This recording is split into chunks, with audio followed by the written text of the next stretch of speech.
আপনাদের কেউ কেউ হয়তো ব্যভিচারের ভুল করে ফেলেছেন, আল্লাহ আপনাদেরকে রক্ষা করুন।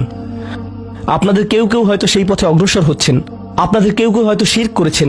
সকল ধরনের অপরাধ সংঘটিত হচ্ছে, আর মানুষ সকল ধরনের অপরাধে লিপ্ত হচ্ছে। আপনি যদি তওবা করেন এবং আল্লাহর কাছে ফিরে আসেন, এই সকল অপরাধ শেষ হয়ে যাবে। কিন্তু এরপর আপনাকে ভালো পথে চলতে হবে। ওয়া আমিলা আমালান সলিহা ফাউলাইকা ইউবাদদিলুল্লাহু সাইয়্যাতিহিম হাসানাত। অন্য কথায়, যখন আপনি আল্লাহর কাছে ফিরে আসবেন, এটা প্রকৃত অর্থেই প্রত্যাবর্তন হতে হবে, এটা কৃত্রিম হতে পারবে না। ওয়া কানাল্লাহু গফুরুর রহিমা। আর আল্লাহ সর্বদাই ক্ষমাশীল, অতিমাত্রায় ক্ষমাশীল, সর্বদা প্রেমময়, যত্নশীল এবং করুণাময়। যেই তওবা করেছে, যে কোনো ধরনের তওবা, ওয়া আমিলা সলিহান, সৎ কাজ করেছে, ফাইন্নাহু ইয়াতুবু ইলাল্লাহি মাতাবা। তো যখন সে আল্লাহর কাছে ফিরে আসে আন্তরিকভাবে, অনুতপ্ত হয়ে, আল্লাহ সেটাও স্বীকার করেন। না না না, কারণ আমার পাহাড় সম পাপ প্রয়োজন, এটাকে পাহাড় সম পুণ্যে রূপান্তরিত করার জন্য, এটাকে পাহাড় সম পুণ্যে রূপান্তরিত করার জন্য এমন প্রয়োজন নেই।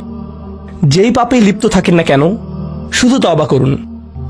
ফাইন্নাহু ইয়াতুবু ইলাল্লাহি মাতাবা ওয়াল্লাযীনা লা ইয়াশহাদুনা যুর।